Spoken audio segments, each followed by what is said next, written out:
Hello! Pete was trying to get me, but you couldn't get me, Pete. Yeah, that's fair enough. Welcome to DnDTime Talks, where we discuss all things Dungeons and Dragons. I'm Pete. And I'm Jeremy. Pete, how are you doing? I'm doing good. I had kind of a long day at work today, and I'm excited to talk about some D&D because that's what refreshes me. That's what fills my spirit is Dungeons and Dragons. You know what fills my spirit? Dungeons and or Dragons as well. And actually, no, what really fills my spirit is you, Reflected 10-8 in chat. Thank you. 12 months subscribed. Holy shit. It's getting... I can't believe we've had that for over a year now. Saying, oh my, 5% of my life has been dedicated to Dungeons & Dragons. 10 out of 10 would spend 10+% with them. Love you guys. You know what, Lance? I love you 11%. Lance, I love you 11% too. You thought I was going to one-up you, but I didn't. I also love you. Pete, good DM solidarity there. Good work. Absolutely. And that's going to be much of what we're talking about today. It's great corporate synergy. Really? Pete, I think, I understand that every week when we start the show, right, and we say something and we transition really well, like, oh, we're going to be talking about first adventures and campaigns. Oh, look, we just did Waterdeep Dragon Heist. Look at that. That's good synergy. I don't think there's any synergy between what I just said and what we're going to be talking about today. No, I think there's synergy between us both saying 11% because that's what being a good player is enhancing your allies. Given that 11%. Given that 11% effort.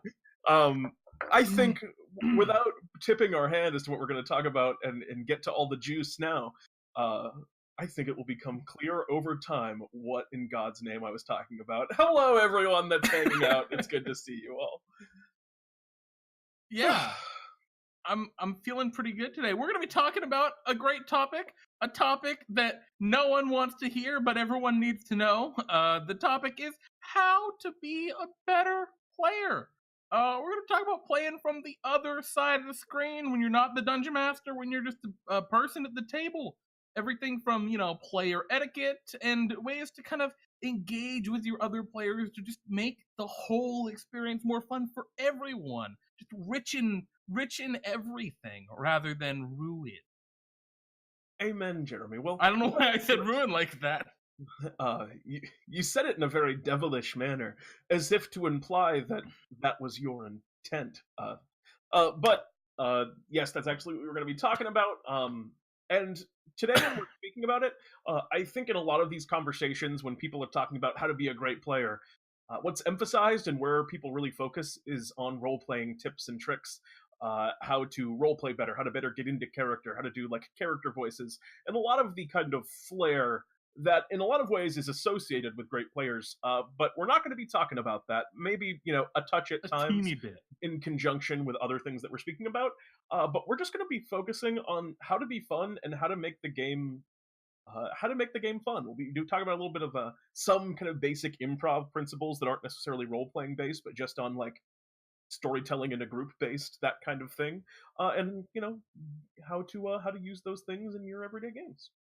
Yeah, absolutely. I don't know about you, Pete, but I've definitely had times where I sat down to play with some folks, and one of those players I was playing with just really, really great role player, super in character, perfect character voice.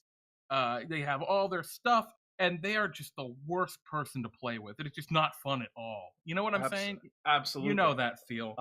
I know that feel. I mean, to throw the flip side of the coin, I know a lot of players that are terrible role players. Players that just don't role play and just like to, roll dice and play the game like a game, that I love playing with and that are really fun at the table as well. Oh yeah, absolutely. Those two things, role playing and kind of just being fun to play with, I don't think are, they're certainly not a one-to-one. You can have both of those separate from each other. Yeah, and I mean, we're not going to be talking too much about being good at the game. This isn't being good at Dungeons and Dragons and good at the tactical aspect. Yes, but I'm sure that'll come up at some point because that's another kind of topic here that revolves around the whole etiquette and playing as a team. Well, anywho, let's jump right in. So obviously, we've mentioned him already. Role playing super important, but what's really important when you play Dungeons and Dragons or most tabletop role-playing games, I'm not going to say all because I'm sure there's some weird exceptions that I'm not familiar with, but when you sit down and play D&D, you're sitting down to have fun, to have a good time, play your character, to play with your friends, to just hang out and talk, and eat snacks, and do some crazy shenanigans. That's what you do. That's what it's all about. And so, yeah, we're gonna really talk about how to really elevate that experience that I'm just fun to play with kind of thing. The kind of thing that lets a dungeon master invite you to come back to play in their other games, and players that want to come back and keep playing with you. And I think the first most important thing, just right off the bat, commitment. Oh yeah. And go take it, Pete. Take it. I'm just gonna grab it. The and show must go on. I'm gonna run all the way to the touchdown place. That's good because I was done with that topic. I was not willing to commit to that one. Bad part. And that's commitment in the way that Jeremy, I think, is using it. I mean, obviously, there's a commitment of it's marriage. Showing up and making sure that you're there on time. I mean, that's part of being a great player, and not being the player who calls into your game at the last minute is a great place to start. But when we're talking about commitment, what we're really referring to is committing to engaging and kind of really allowing yourself to get into the experience and kind of be immersed in the game. And that's a really important skill to have as a player. And a lot of the times when you see someone who's really RPing and you think, oh, this guy's a great player, what you're not thinking isn't necessarily like, oh, this guy does a great dwarf voice. What you're actually reacting to is just how much they're allowing themselves to have fun and really engage with the game. Yeah, and engaging with the game is more than just having a fun voice or deciding, my character is really racist against gnome. Right? That's a level of it. But engaging with the game is also about engaging with the world, the story, and the other players. Those examples that we mentioned earlier of players who really get into their character and roleplay really well but suck to play with, those are the players that only care about their character. They don't care about anyone else's character at the table. They don't really listen when other people roleplay. They don't care about the story going on that everyone's engaging with together. They just really care about their own person. And part of being a healthy player and really being committed to playing as that group is caring about other people's stuff. Care about what your friends care about. That's going to be kind of one of the major undercurrents, I think, of this entire talks today. So if there's one thing that you take away from being a better player, that is care about what your friends care about. But yeah, let's talk a little bit more about commitment, because I think that if you show enthusiasm and you come to play, you're not allowing yourself to be distracted when you're in your games. You're keeping your phone away for the most part. You're listening to what the DM is saying, and you kind of you project that enthusiasm. You keep yourself in a good mood while you're playing. That's absolutely infectious. That kind of positive mood and that energy that you put forth into any game that you're playing will spread to other players at the table. And if you're a player that really likes to role play and likes that aspect of the game and you want other people to do it, the best way to do that is always going to be to lead by example. Be the change that you want to see in your game.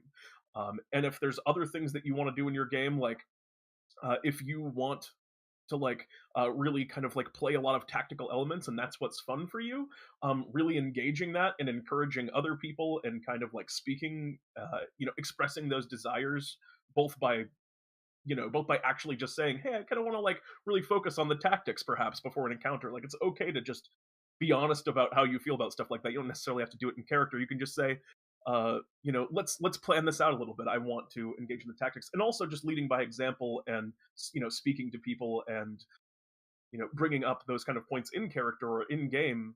Other people will follow suit and do the same thing, and that will make the game more fun.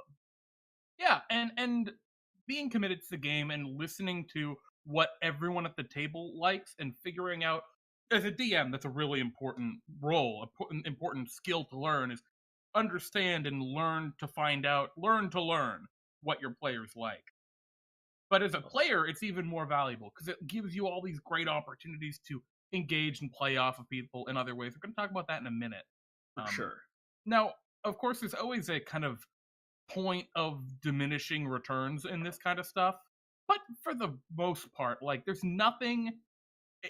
I don't know. I can't see it really ever biting you in the back Yeah. to just say to be invested in what you're doing Yeah. and to care. For the most part, basically, I think the point of diminishing returns would be the point where, you are kind of dominating a situation so much that other people at the table are feeling like it's more difficult to engage because you're just taking up so much of the air with what you're doing. So don't go that far that you're kind of squelching others, but most of the time, that's probably not going to happen. Yeah, care, don't control. And part of that control aspect has to do with our next kind of grand topic, which is attention and etiquette. Etiquette at the table is something that, like, a lot of players don't get, and Yeah. this extends far beyond just the table. This is on Twitch, on Reddit, in everyday life. Um, Etiquette's a big deal here, right? It's knowing what's taboo, what maybe you shouldn't just say, and that kind of deal. And of course, paying attention to what's going on is just respect. It's common courtesy. Respect the people you're playing with and your dungeon master. And at least the easiest way to start with that is listen to what your DM says. Um, it can be taking notes. Not You don't have to take notes. Not everyone does. I am notorious for not taking notes. I take lots of notes. I'm bad at notes. But pay attention and really try to engage yourself. Um, sometimes when you're getting too engaged, you might start to interrupt a little bit, and that isn't a bad thing. Accidentally interrupting the DM a couple times because you're getting really interested and you have a lot of questions isn't a bad thing. The bad thing is then not realizing that you're interrupting repeatedly and stopping. So that's, it's okay to become invested, but just watch yourself. They don't get too into it. Two notes from chat here. First off, Fox in the Box subscribed at tier 1. They've subscribed for 12 months. Thank you so much, Fox. And then Psychopath has a point here.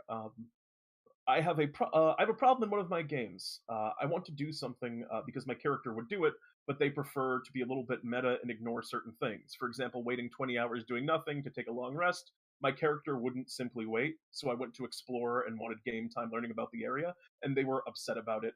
Any advice there? That's a little bit of a tricky one. And yeah, because that actually is a really interesting topic. Because I know I have something very specific from one of my games to point to with this. Please take it away, Jeremy. So one of the problems that I had a lot of the time when in the last real campaign I ran, there was a huge area of downtime where the players were in a big city, and there were things they were engaging with in the city, some political, some other kind of machinations, but they were doing a lot of downtime. Some of them were interacting with NPCs in the city, others were doing X, Y, and Z. And what ended up happening is one of the players went off to go do their thing, and they just got really caught up in what they were doing, and it became really just tedious for everyone else to just not be there engaging because the player decided to have their character sneak off. And it just kind of sucked, because from a DM perspective, I was in a point where I had to either tell the player, oh yeah, your story time is over, because it's not fair to make everyone watch you play the game while they don't do anything because their character's not there. Or I tell the other players, no, you all just sit here and watch for 2 hours while this person goes and has a date with a vampire.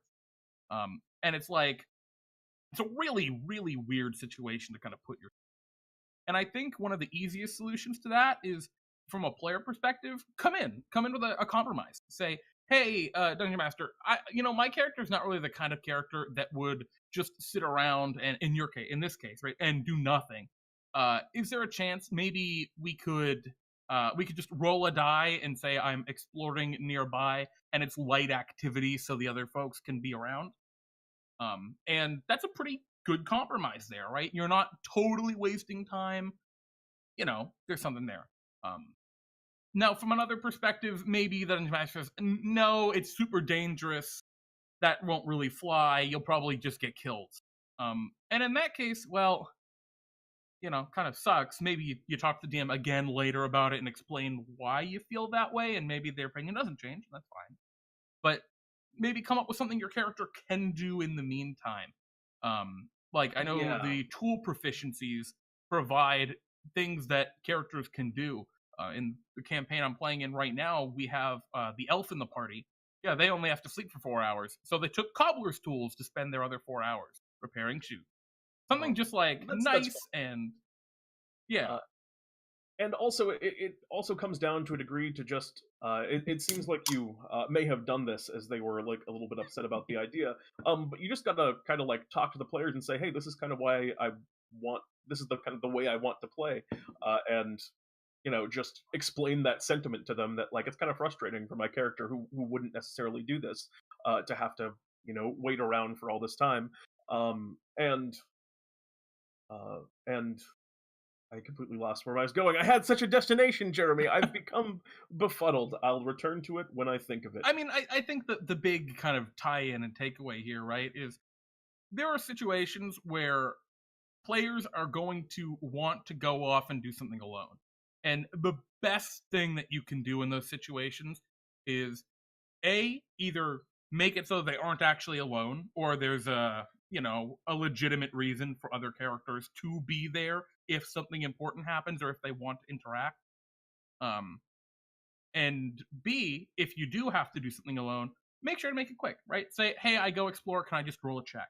And you might want to be like, oh, I want to role play. I found a cave. I want to role play going into that cave and seeing. You can just say, hey, I want to just go into the cave and roll my perception check and see if I find anything cool in the cave. And that might not be quite as engaging of an experience for you, but it's like it's a balance of politeness to the other players who are at the table. That's the big thing. If you make the roll and you find something like that, it's okay, even if like your character's instincts are to, you think that your character personality would force them to want to keep exploring and keep going on the solo adventure. As a player, when I find myself in a situation where the character that I've built for myself is putting me at odds with the flow of the game, I think of a way for how would the character that wants to explore, what aspect of this character would prevent them from doing that, and then choose to roleplay that aspect. You can kind of, always find a way to justify, even if it's necessarily not perfectly what you want, you can find a way to stay in character and do the things that you want or kind of need to do for the situation. We got a few more questions in chat now. I know we have a lot to talk about, but I'm kind of feeling just answering some more of these. Yeah, of course. If we've got questions, let's roll. Yeah, we got a W. Gosard here. Also, hello. Says, but when a DM lets a bad player get away with it, it's a little bit hard to stay in it. I think that was from a while ago, so I think at that point we were speaking about kind of some of the etiquette, like paying attention and note taking, and that's definitely true. If someone who's not really paying attention and who's not engaging at the table, and are allowed to do that and aren't really addressed by the DM, that can be another kind of tricky situation. And that's less about along the lines of kind of being a good player, but just like being disrespectful to the DM for that player, and the DM not wanting to kind of be in an awkward social situation where they have to kind of like call out the player like, hey, I want you to actually pay attention and engage. And that kind of stuff just sucks from a, odds are most groups are just, games among friends, I would say. And you don't want to tell your buddy, hey man, you either can be here and play with us or not. But sometimes the answer to that is just, you have to do that. Sometimes you have to just, overcome those kind of internal fears as a DM and just lay it on the table and say how you feel. Yeah, and I think that's a really important topic of how to communicate in that regard, right? So in that case, we were talking about a player who might not have been engaging totally, but on the same take, let's have that the player who's, and Fluffy, I do not mean to be, you obviously it's an extreme exaggeration of Psychopath's comment, but let's say you have one player who's always wandering, who's never with the party, always trying to split and do their own thing. And that's just the point where you have to, like, you know, come down to the team. And if the dungeon master's not doing anything about it, but it's bothering you as a player, you got to talk to the dungeon master and say, like, hey, this is bothering me, and here's why. You know, I'm coming to play D&D with my pals, and I'm sitting at the table watching someone do something alone for 2 hours.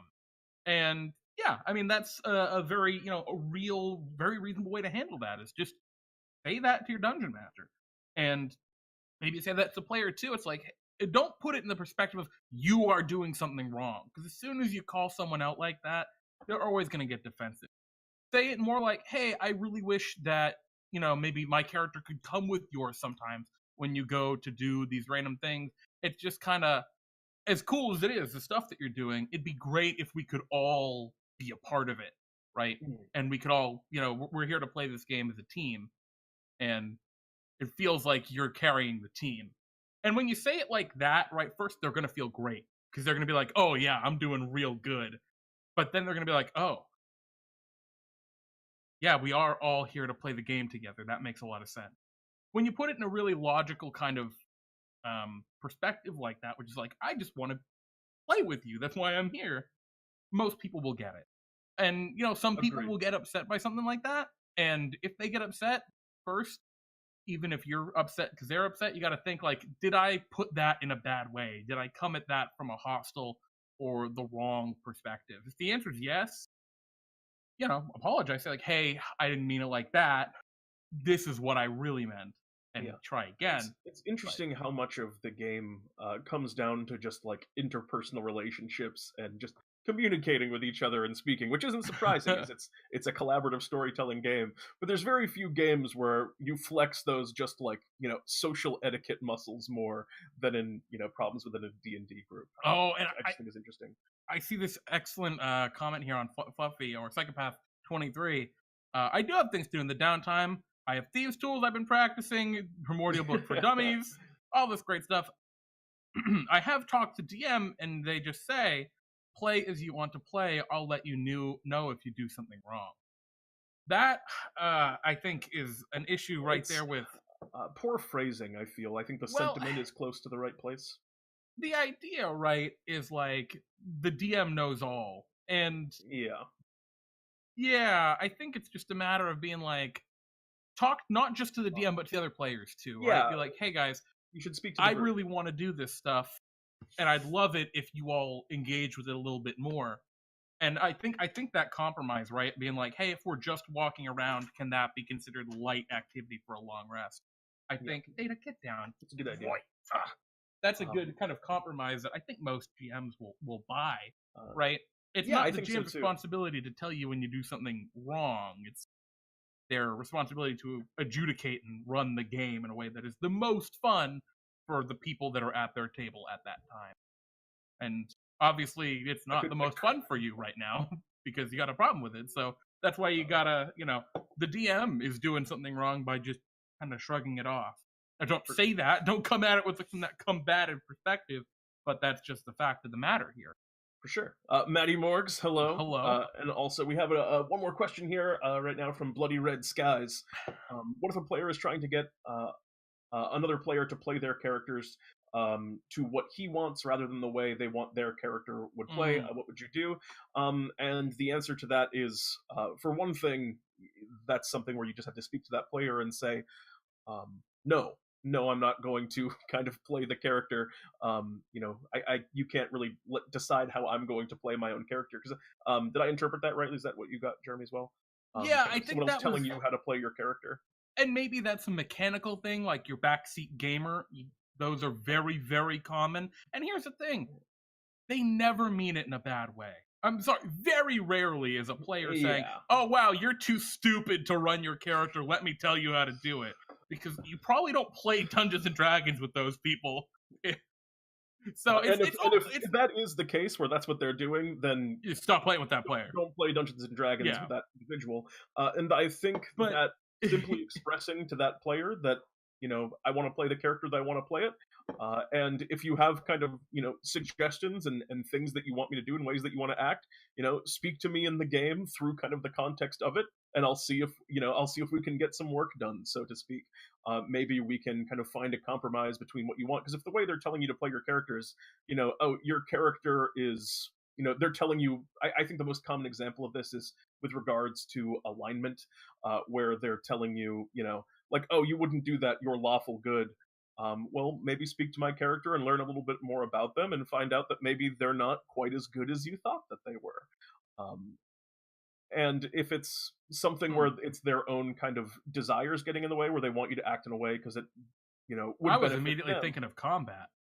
I mean, well, the That's the combat most one, common. the backseat kind of gamey thing, for sure. That one seems even easier to eliminate. Just like, hey, let me take my turn.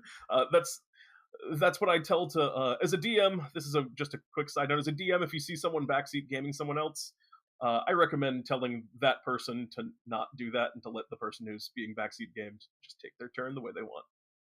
Yeah, I think go from two perspectives, right? You talk to the player, and you can say like, "Hey, I really don't like it when you tell me what to do in regards to this." I mean, suggestions are great. It's you miss stuff sometimes, and I appreciate that you help me out. But I'm not. I'm here to play the game, not for you to play my character, right? Not for you to play two characters in the fight. I also want to play the fight. Yeah.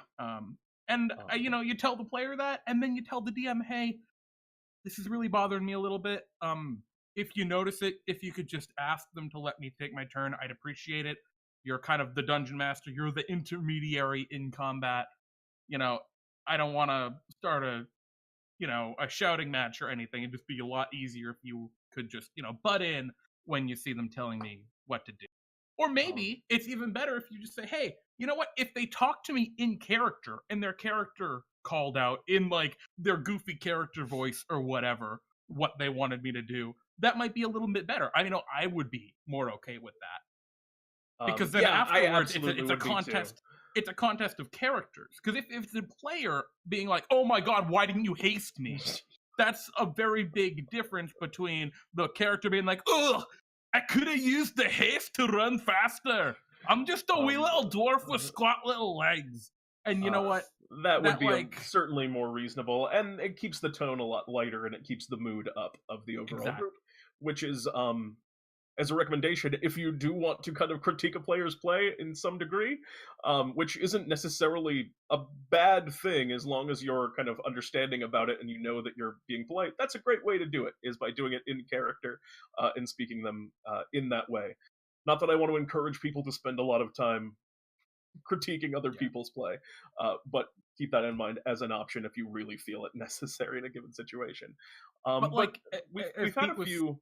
I was saying, as Pete was saying with like the RP stuff, if they're telling you how to RP, no, just don't even humor it. Just say like, hey man, this is my character. I'm gonna play him how I'm gonna play him. If you have a problem with like, if I'm lessening your experience, tell me about it. But because if you're RPing in a way like, I murder that NPC you care about, that's a big difference. Then okay, that's a different scenario than some. And before we get back on track, one last comment from Bloody Red Skies. I meant as a DM, less from player to player and more a player telling you how to DM, I think would be the logical interpretation. And the answer there is also fairly similar. And that is, you tell that player, I'm going to run things the way that I want to. If their, problems and their discrepancies are with specifically the rules, and, they're able to cite like, the mechanics that I'm using for specifically my character work in a different way than you're ruling them, then it's okay to listen to them and be like, oh, okay, yeah, I see in the book how the rules work, but definitely never let players kind of tell you how you should run your monsters or how you should run your kind of terrain or your environment or your worlds. That's just up to you, and you have to express that. My favorite one is like, trolls don't actually have that many hit points. It's like, oh wow, this troll does. Just wow, you've never met Kronklis. His name's Kronklis, and he's a troll with 500 hit points. That's a scary fucking troll. Yeah, he only had 100 until you brought that up, unfortunately. That's Kronklis' secret ability. That's Stomp. Thanks for stopping by. Great question. You're asking, how do you balance the DM is always right with, I feel like this would be cool to play like this, or I don't feel like this is right. I think what you're getting at is re-flavoring some things, and maybe the DM not necessarily agreeing with that flavor, maybe, as the first part there. I don't feel like this is right, is I guess you're saying like the mechanic is being misinterpreted. And correct me if I'm misreading that. I think there are two really easy solutions to that. The first one is your dungeon master shouldn't be majorly adjusting your class without talking to you about it first. Like, if you're playing Dungeons and Dragons and you're a rogue and you use your sneak attack and you crit, you do a ton of damage, and then the next turn you attack, you go to your sneak attack, and Dungeon Master says, no, it doesn't work like that anymore. That's overpowered. That's a bad Dungeon Master, and they need to sit down, they need to rethink their dungeon mastering. And that's just the fact of the matter. And there's, you sit down and talk to them at the end of the session. Don't interrupt the session to fight with them, but take some time after and be like, hey, I think your interpretation here may have, might not have been correct. Or you can just say, hey, that wasn't the most fun. Maybe we could do this a different way in the future. And I think those are the two better ways to go about, like, maybe rules calls between a dungeon master and a player. One thing I see all the time, a holdover from old stuff, right, is like the crit fail. You crit failed in your open attack, your weapon goes flying 80 feet away. It's like, all right, yeah, I just threw my Warhammer like a mile away. That was fun, and a lot of players think it's hilarious, and a lot of players fucking despise it. And that comes down to hopefully a lot of things that you discussed in your session 0, which we've talked about before, where, those things you need to kind of address before the game comes up and make sure that everyone's on the same page, and is going to have fun playing the game the same way. Yeah, so, I mean, basically it's just being clear about it, right? As a player, if you know your DM is considering doing some house rule stuff, make sure, like, just go to the DM and say, like, hey, I just want to know what's, on the table before it happens so that I'm not blindsided by a rule change. If you could just, if we could talk through whatever rules changes you're planning on doing before we go to play, that would be really great. Because it just really suck to just be blindsided in the middle of the session by something I didn't think could even happen. A monster critting me is one thing, but a monster critting me on a D2 roll, like they roll a D2 on a 1 they miss, on a 2 they crit, that's not as fun. Yeah, or, I roll a 1 and my bow breaks. Yeah, right, exactly. Knowing that's very important. Yeah. But to move us back into kind of where we... back on topic. Yeah, from where we kind of started, we were talking about taking notes. Pete, have you been taking any notes? I have been taking rigorous notes this entire time. Pete, what is the third line of your notes? It says 136. Nice, okay. Just thought that's just what it is. So we were talking about taking notes, but really what we're talking about, to remind you all where we were, we're talking about paying attention to the game and focusing on what the DM's saying to engage. And when you do that, the game's just more fun. You will have more fun if you're focusing on what's happening, because I've seen this countless times where there'll be a group that isn't doing this. There'll be 2 or even 3 players at the table that are just not really engaged in what's going on. One, that energy kind of slows down the pace of the game as other players, as they're kind of like, creating side conversations and distracted, other players are more inclined to get distracted or, lose important points. And then they have less fun because when it comes time for, something significant to happen, or they're presented with, something that should be obvious just by following the narrative of the story, like, oh, we're in this village because we're looking for, Old Barry. The Old Barry the dwarf, and when they go to the town, they're like, "Oh, what are we even doing here again?" And you have to stop and say, "You're here looking for Old Barry the dwarf." Why do we have to do that? That stuff feels really bad. It kills the momentum of a game, and if you don't do that, then you're being a good player.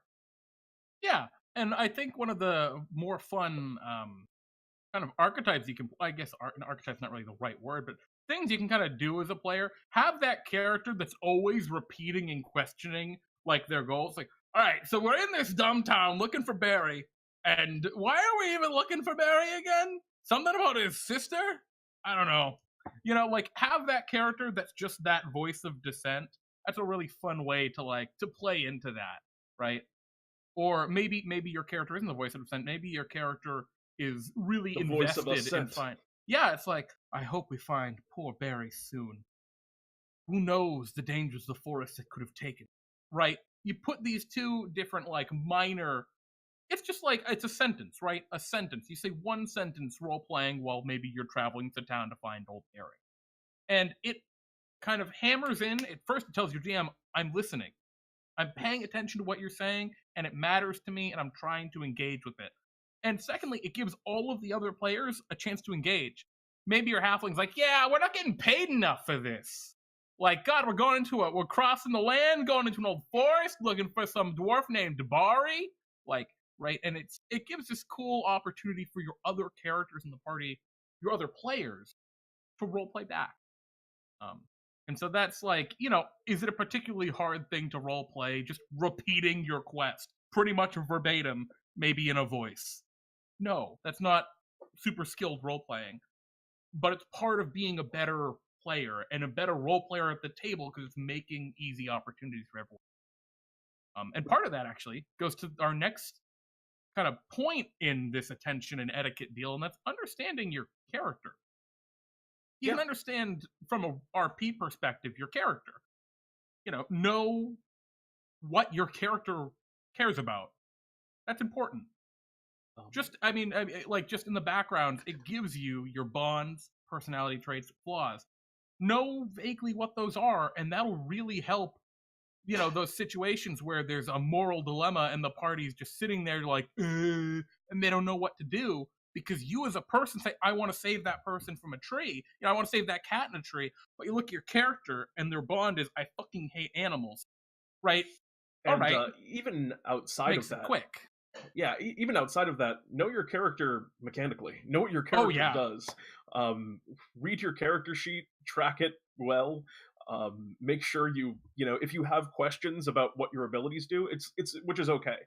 First time players or new players, you're gonna look at your class abilities and your race features and be confused about probably half or more of what you see on there because 5e is not necessarily a simple game when it first starts out.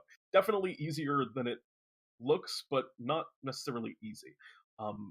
Address those questions before you get into a game. Like, understand what your character does beforehand and talk to the DM about it. So that way, when you're in dramatic moments, that's another thing that can really kill the momentum of a game is when you're kind of facing down the boss of your first dungeon, and the player goes up to attack and is like, I want to use my I want to use my. Do I have a thing that here's lets a me great do one? damage? I'm a paladin. Oh, yeah, right. I have divine smite. I don't know what's divine smite. How does that work? Yeah.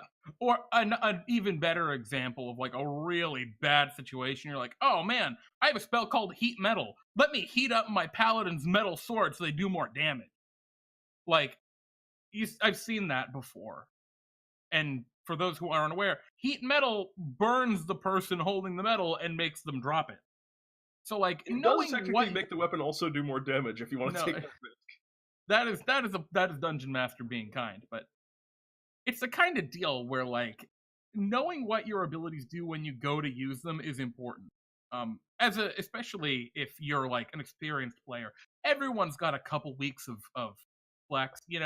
Assuming you're meeting once a week for maybe 3 or 4 hours, right? I think that's pretty standard. Maybe every other week. For your first 3 or 4 sessions, maybe you'll have some wiggle room, especially if you're starting at a higher level. Maybe your dungeon master will be, a little more lenient, say, all right, we're not going to be quite as strict with time. And yeah, I understand you're still learning your character. Maybe you started the campaign at level 5 and you're playing a sorcerer. And you're like, well, I haven't really played a sorcerer before. I have all these crazy meta magics. And that's fine. It's okay if it takes you a little while to learn it.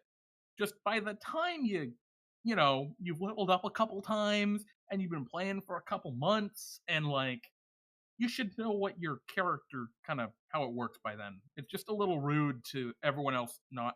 And I don't mean no exactly. You might have to look up the specific Yeah. wording on the levitate spell to see how many pounds it can hold. That's totally fine. But knowing that the levitate spell has a limit on the weight it can hold, that's what we're talking about here. Knowing that it has a limit is But all of this kind of yeah. all of this ties into just like engaging, paying attention. Do your homework. The DM has a ton of homework to do. Make sure that you do Yep. the little bit that you have as a player. And also, I personally, and maybe it's just also just Well, like the familiar with the rules. I don't know about you, Jeremy. I love doing that homework, looking up all my oh yeah, mechanics and I do making too. sure. But that's because I'm a nerd. Yeah, I am as well. I got a quick thing before we move off of this too much. I think it's somewhat related. Um, uh, W. Gossard, or Wagassard, I don't know how to pronounce that, asked in the chat, what is the best way to help a new player in a game That's where I was going to go without to. overdoing it? Oh, never mind. I guess I cut you Wonderful. off. I Oh apologize. no, you're good. And actually, that's a great thing right there. If you do interrupt and cut someone off, apologize. Super easy. Takes 2 seconds, and they'll appreciate it, especially if you do it a lot. But what we're also asking, best way to help a new player. Obviously, a new player isn't expected to know their character inside and out, or know all the rules, or know any of that stuff. I think the best way to help a new player is to do two things. First, you sit down with them and help them make their character sheet. They don't have to understand everything on their character sheet when it goes on there, but just help them do it. Yeah.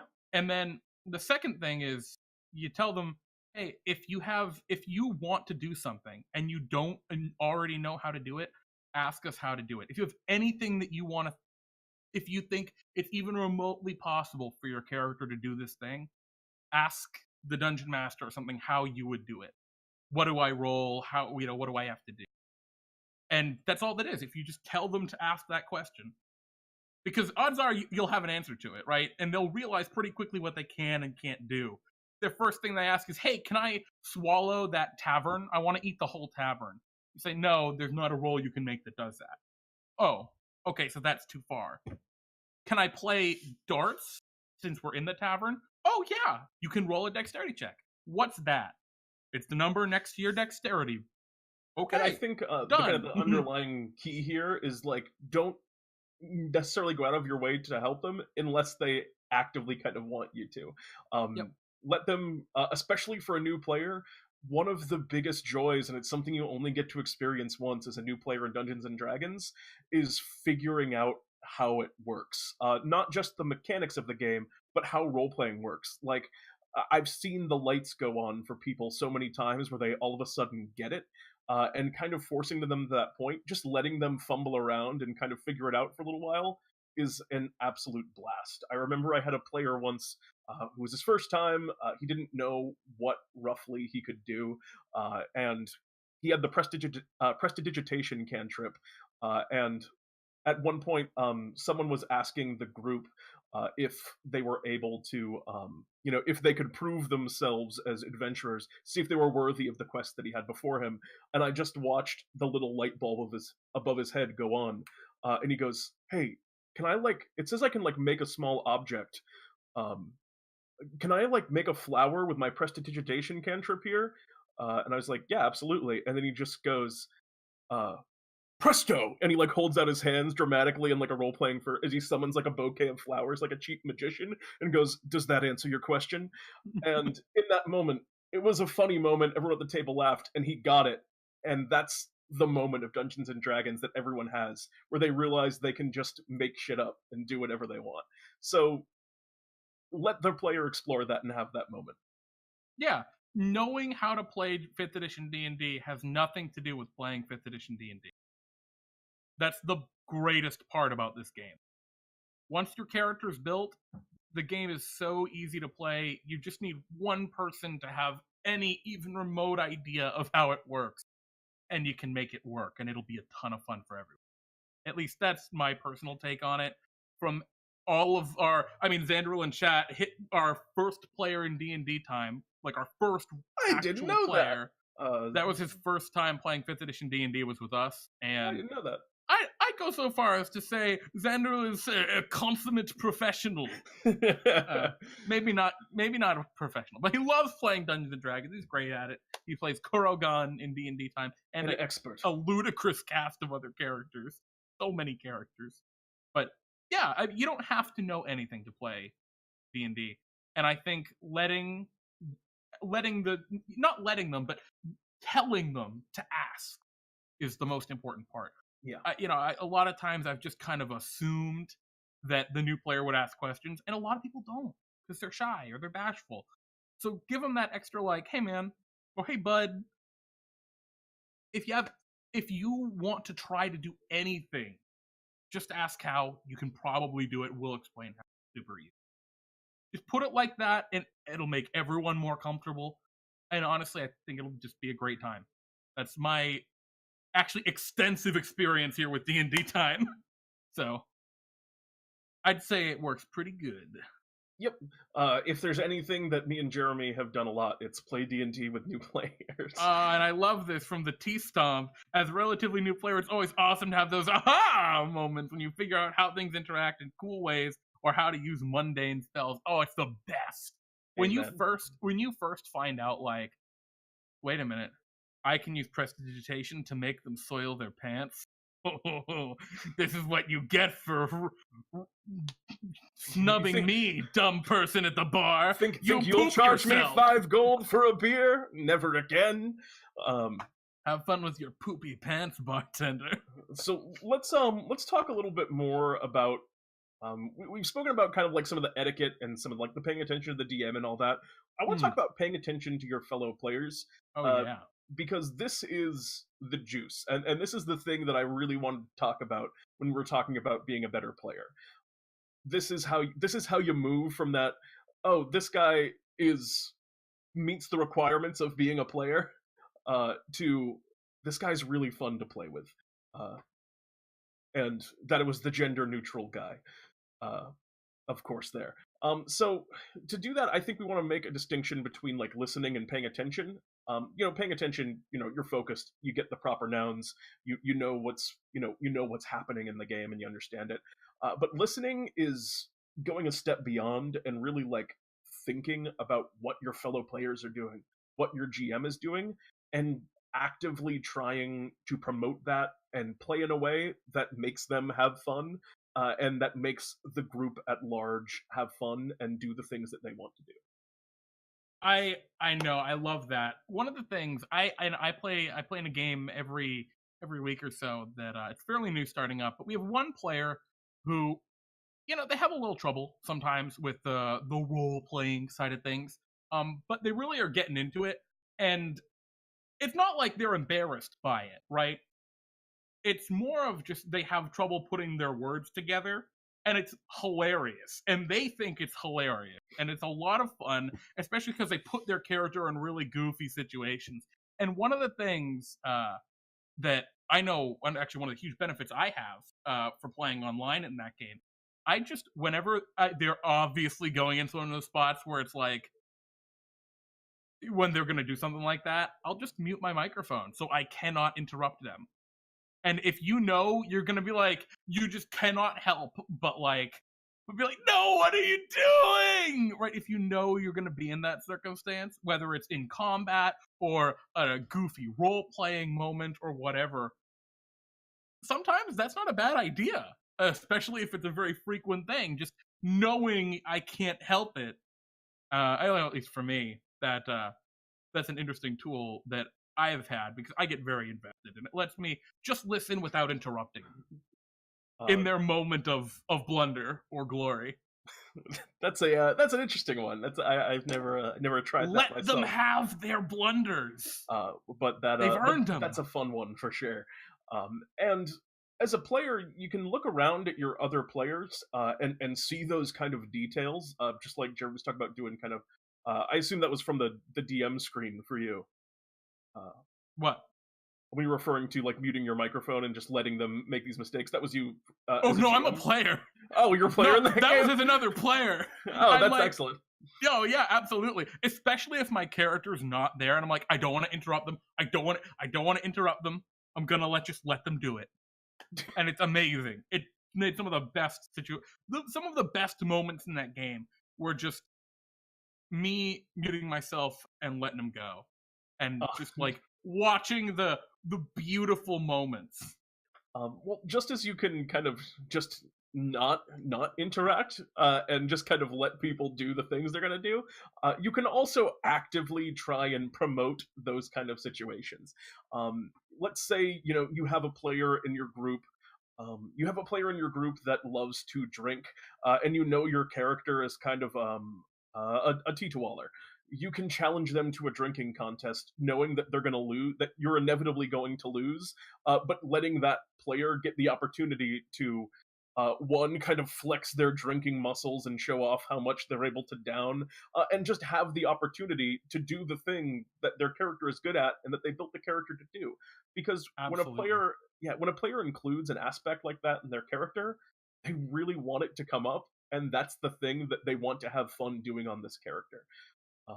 So try and think about what those things are for the other members of your group, and try and create situations where other people get to do the things that they want to do. If your character, there's a lot of different examples of this, not necessarily something fun like that. Like if you know that a character in the group has like kind of like a mysterious past or a dark backstory, question them about their past. Ask them questions Yep. about where they're from and what they do, because even if the player doesn't want to reveal it, they'll have fun telling you no and saying no, you can't know. It's all mysterious, and it's all kind of this big illusion. I'm waiting for this grand reveal. I can't tell you. They'll have a blast just refusing you the information that you're asking for them, Or and odds are you'll have fun asking for it. and with that kind of thing, I love like when to take it a step forward. It's more than just like tell me about your dark story. It's too dark. It could taint your soul. One of the things I love is like a response to something edgy like that is just put forward some ridiculous hypothesis. It's like, oh, are you from the land of poop? Is that why it would taint me? Right? You make fun of them. You play a joke, Jesus. right? And they'd be like, "No, I'm not. I have a dark background. My family was. Wait, what about your family? No, you cannot know. It's my dark secret." I'm from the Venom Spire. That's the Okay, edgiest thing. the That's the land of edgiest poop thing I was a can think of. very immature example. But like, you can have your character come up with like some kind of witty response, like, let me guess, family slaughtered by orcs, went off to avenge them, found out that it was your brother who paid the orc to attack the town the whole time, and no, that's not what happened. Right? It puts them put them on a back foot, and it's fun because it gives them this fun little like back and forth between the two of you. I see Maddie's really loving my poop reference there. He puts the toilet out in chat. The toilet trumpets. Anyway. Oh, by the way, Xanderil, 5 months in a row with Twitch Prime. Ah! Man, I love you guys here. How's some more subs? We love more subs.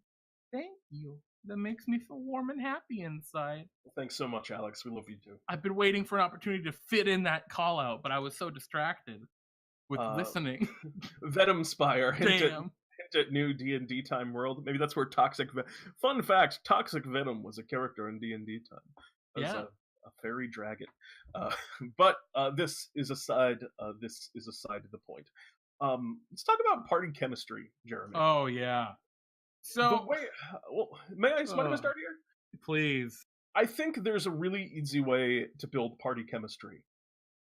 And there's no it's not like a big trick. There's no grand mystery. And the way that you begin to build a rapport is the word I wanted to use, or a repertoire of in-jokes, maybe is what I was going ultimately before. That wasn't a mistake. You just be cool to the group that you're in. Just be cool. Be chill. Yep. Do unto others as you would want done unto you.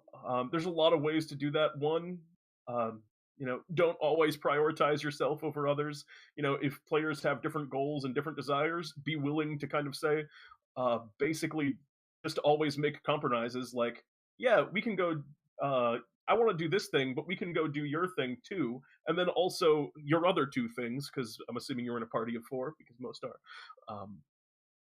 And just make sure that you share the game space and do the things that everyone wants to do. You got a big barbarian that likes to swim a sword, make sure that every once in a while, even if your character's bookish and just likes to, or is a bard and likes to go around just speaking and singing at taverns, make sure you let your characters get into a situation where you're going to have to fight some goblins. Share all of your loot, divide up your magic items fairly. That's how you build party chemistry. It's really easy. Yeah, exactly. And take those things that you know that those players are going to like and make openings for them, right? So, Yep. like, let's take that bard who just likes to go to the taverns and perform and sing their tales and whatnot, and your barbarian is bored as hell, as like, oh my god, we're on hour 2 of you visiting more taverns in the goddamn town. It does sound like a lot. The DM describes the tavern as even remotely rowdy. You can just say, like, you know what? You look toward your pal playing that barbarian, it's like, I play a bit of a rowdy tune to kind of stir them up a little bit. Maybe start a bar fight. And even though, like, maybe that's not something your character would necessarily do, maybe they're a good character, that doesn't mean they can't have a bit of fun. And that leads to our most important note, and that is, do not let RP get in the way. You can make the best character, you can make, like, the perfect character for your vision, but if that vision sucks for everyone else to play with, this isn't the game for that character. And you can keep that character in the back of your mind, write a whole fucking novel about him. Do it. Write your ideas. But sometimes ideas have to shift and change a little to make it fun for everyone. Yeah, nothing's going to be less fun than running your lawful good paladin that smites with impunity the smallest of wrongdoings in a party where everyone else in the party are evil thieves from a thieves guild, or even just neutral. Yeah, fair. But you can. The thing is I don't think the two are mutually exclusive. Like, you can play that character, but make sure you go in knowing what you're getting into, and don't put yourself in lots of situations where you come to irreconcilable conflicts with the party. Like, if you're going to play that kind of, by the book paladin and you want to play with that group, give them some kind of character trait. Like, maybe they're just completely oblivious, and they never pay attention to anything. So when the thief steals, I'm saying, like, when the thief steals right under their very nose, the paladin just, like, doesn't even notice it, and your character goes, I hope there's no theft about, while they go and do their thing. And you can take it from that goofy perspective, but you can also take it in a very serious perspective. Like in a very recent game that not actually that recent now, but we had a character that summoned demons. And there were characters in the party who were not cool with the idea of summoning demons. And the logic just came in, yeah, I don't like demons, but I trust this character. Yeah, I don't like when people steal, but this character is my friend. And so, yeah, I might have an in-character heart-to-heart talk with that player about having and going robbed that merchant earlier. But, I think, like, that is a lot different than I draw my sword and attack the party member. Yeah, don't do that. One is an actual cool opportunity, right, that gives your character and that character a chance to roleplay and do something with the game. The other one ends the game. So it's like, even no one's black and white. You aren't just absolutely good and absolutely evil. That's not how people are. That's not how characters. I mean, maybe there are absolutely evil people. I don't know, but that's not how players and characters are in D&D. There's flexibility everywhere, and being able to be flexible, maybe just because you're friends. That's a reason. Your characters are friends. You are friends at the table. That is your reason for being flexible with they do something that is not cool by your standards. And maybe your character's pissed about it. Maybe your paladin is livid that the sorcerer went and burned down that orphanage. Furious. And that's a really dramatic moment. That's not a bad thing that the characters are coming into that conflict. As long as you handle that in a proactive way. And here's the most important takeaway there.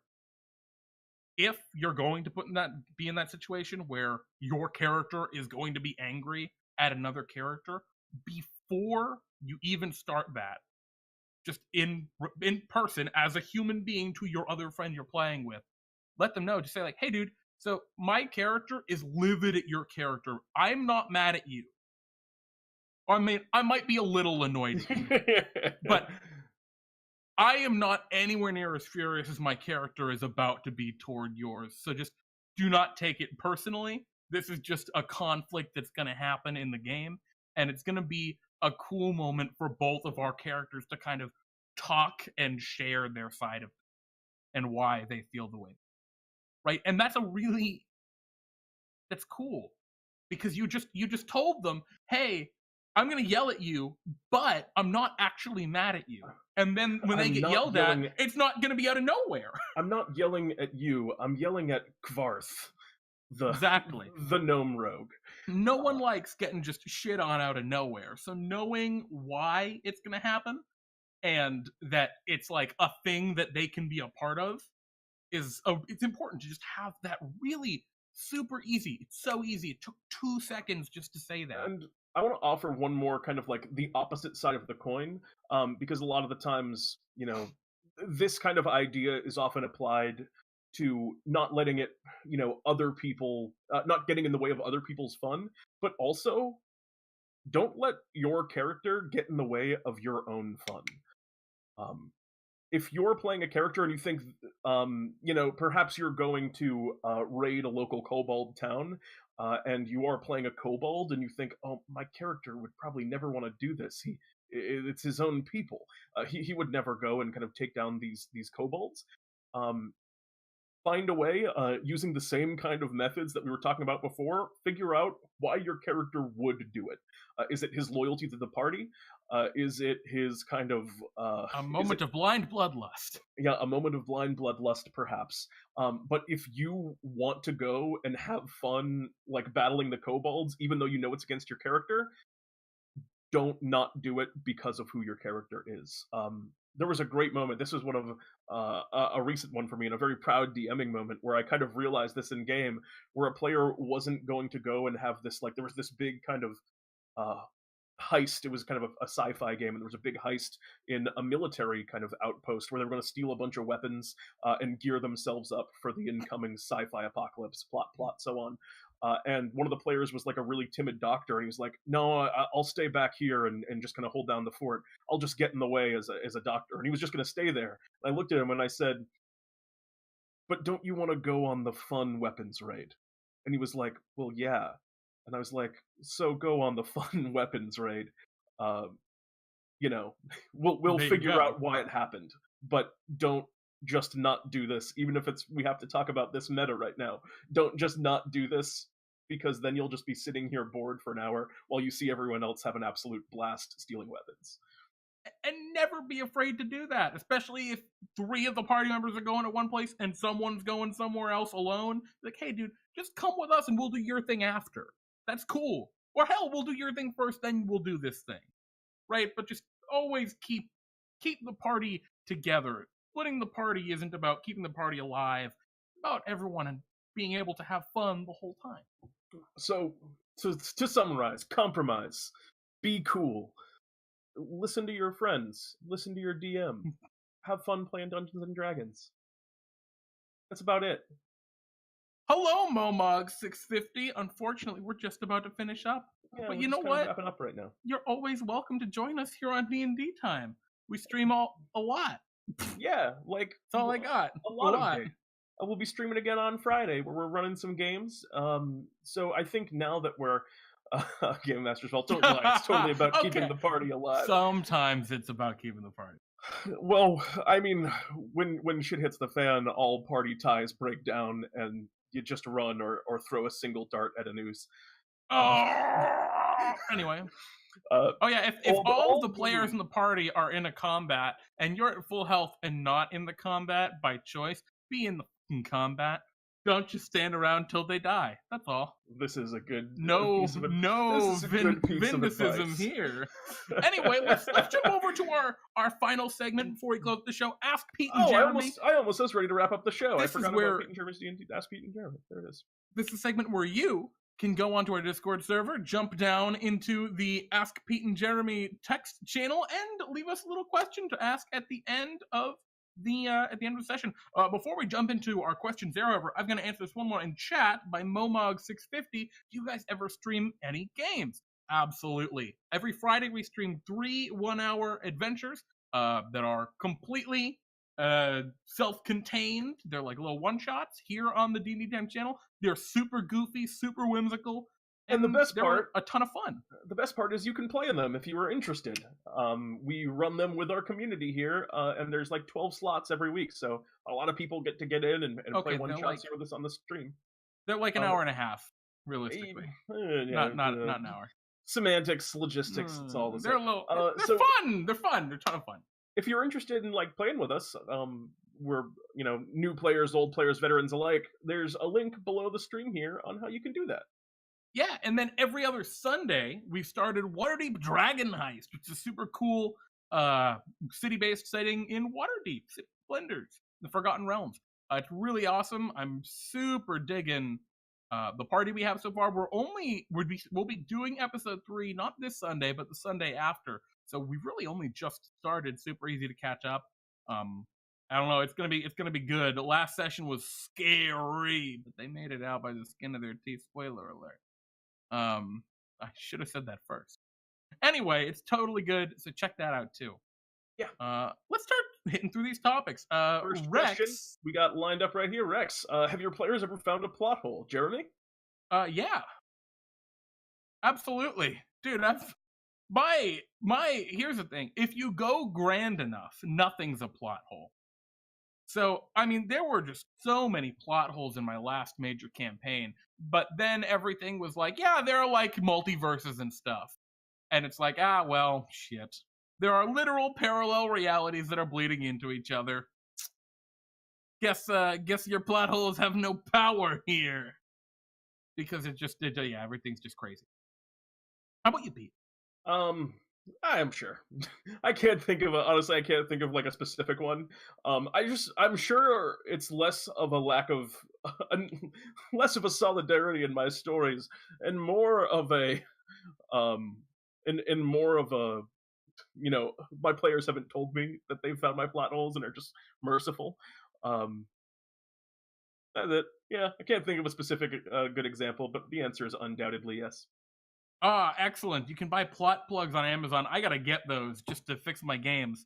Hey, Lance was wondering, Jeremy, what's your favorite flavor of ramen? Shit. Well, what are we talking about? Are we talking about like cup ramen? Or are we talking about like real ramen? I can answer both. If you would like Pete, me to start. You go ahead and start with that. Cup ramen chicken, real ramen tonkatsu. I was actually also gonna say the porkkatsu ramen is really good. I'm a big fan. I really like the soft boiled egg in there, the real runny egg. Yum yum yum. Hard to soft boil an egg. I actually bought on Amazon an egg cooker, an egg steamer, and it's actually really good. It's a perfectly soft boiled eggs. It's perfectly soft boiled eggs, and it was like, I don't know, $8.50 on sale. Delivered to my house. It's pretty crazy. Pretty good. What's your favorite cheap ramen? I like cup noodle ramen, and it's gotta be the Nissin brand. The Maruchan cup noodles suck. Oh, I like Maruchan. Dude, not as cup noodles. As like brick noodles, Maruchan's okay. Yeah, you need the Nissin. You need the Nissin chicken flavor cup noodles are the most palatable cup noodles. Obviously, I'm sure there are like more expensive, better cup noodles, but for 25 cents a pop, you can't. Next question. Favorite story arc you've planned / played by Reflected 10-8? Ooh. See, I can't answer that question because it'd be spoilies for D&D time. Ooh, that's a dark one. That might be it too. Shit. No, I don't think it is. I really, really enjoyed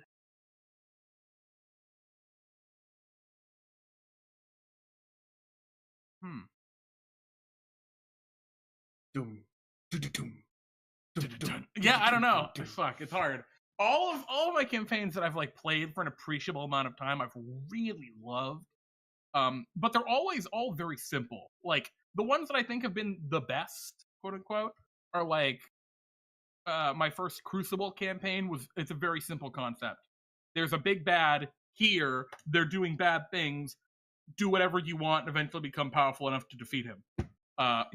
Live, like survive in this world and protect the people you care about, and then march an army on that place. Really straightforward, but it was a ton of fun. I really, really liked that. By the same perspective, I played a game which I call Elements, just kind of loosely. I don't really have a name for it. And that campaign was a ton of fun too. And it was literally you get kicked out of your town because the devil attacks you.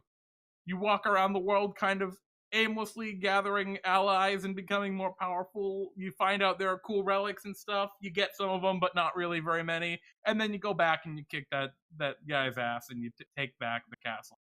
And yeah, just a really simple concept that was. I mean, there's a lot more to what happened and to everything there, but those two I think are my favorites. Just nice and straightforward. Something where the plot didn't get in the way of the fun of the game.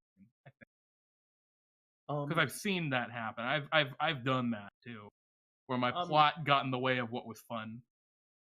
Jeremy, were there any rabbit holes in that game, and what was your favorite of them that you've ever what? jumped down? That was the next question. What was your favorite rabbit hole that your players have ever jumped down? Oh, favorite rap. You take it first, Pete. Jeez. That's just such a tough question. I've been thinking about it the whole time, and I haven't come up with an answer yet. Damn, that's a rough one then. Favorite rabbit hole my player. I guess that's like tangent. What's your favorite tangent? Yeah. I can't decide on one from one of my I can't decide on one from one of my home games. One of my favorites on DnDTime, which I guess is also just like things going off the wall, was on the island of Misfit Monsters, where the players decided that they were just going to create a friendly civilization for Misfit Monsters rather than hunting them. And the only DnDTime game to occur over the course of like 2 weeks of in-game time. Oh, sorry, she was right. Definitely a rabbit hole there. She was right. I really loved when they just decided to go fishing. I was running one of the adventures in DnDTime. It's called Bloodbath, and the players just decided to go fishing. And then I'm like, all right, I guess I'm just not going to run the first half of the adventure. They're just going to go fishing instead. That was a lot of fun. I'm not sure it's really too much of a rabbit hole just because it's so short overall, but I enjoyed it quite a bit. Switch asks, I have a few players who want to play for several hours every day. What would you recommend to those experienced players who can't get enough D&D? I have a couple of recommendations, the first of which is to use Roll20, and the second of which is to DM. All of them learn to DM, and then DM for each other. I think that's really the go-to. Playing in a ton of different games, that's like a solution, but it always makes a lot of problems, right? Because there are going to be times, like, the more groups that you're in, the more conflicts you're going to have. So I think in that kind of situation, you play a lot together. You're probably pretty familiar with who likes what. So I think everyone like learning to DM and swapping off DMing is probably the best option there. Hell, maybe make a setting where you can just swap off DMing in like a West Marches style deal or something. You can do a lot of cool things to really make it engaging and keep people invested. Yeah, and in that case, yeah, it sounds like you don't have any difficulty being invested if you're playing that much. That was me for a while. Oh man. Alex Chiva asks, what's the largest number of games you've played / run concurrently? DnDTime. Not many. I've been in 5 before. I've had 5 at once before. 3 or 4 maybe. Not a ton. Too much. For the record, I recommend not doing that. It was too many games to be running. I agree. At least to the level of investment that like I want to get in my games. Yeah, exactly. That is too many. Gord is asking, what's your favorite boss battle in DnDTime? I think we can say that. I I think. think I mean, I I think can. I think we've answered this question before, and my favorite boss I've done at least was the Rhyme Slime. He's my favorite thing in D&D time. I would run him every week if I could, but I know I can't, so I only save him for special occasions. I really liked my Bradus Deadwalker fight. I just liked Bradus on top of the train. It just seemed like it's just a cool situation for me. I think I just really like that one. That's an older one. Um, let's see. We got more people asking questions. What's your favorite biome from Demon Lord Nemi? Forest, mountains, the Underdark, etc. I like that. Um, hmm, hmm. My answer is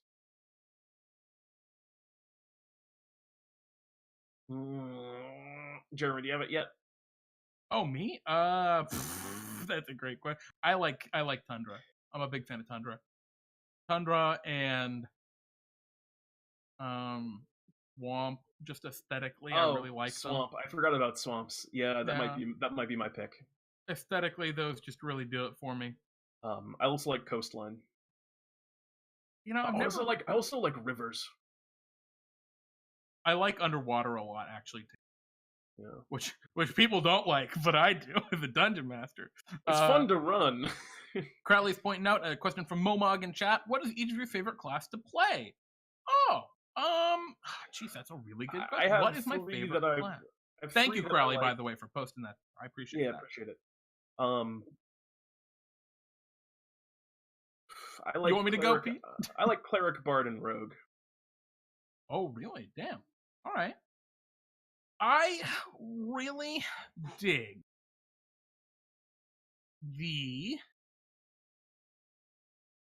yeah. What do I dig? I You're a play cleric boy, so aren't you? infrequently. Yeah, cleric will always be my main.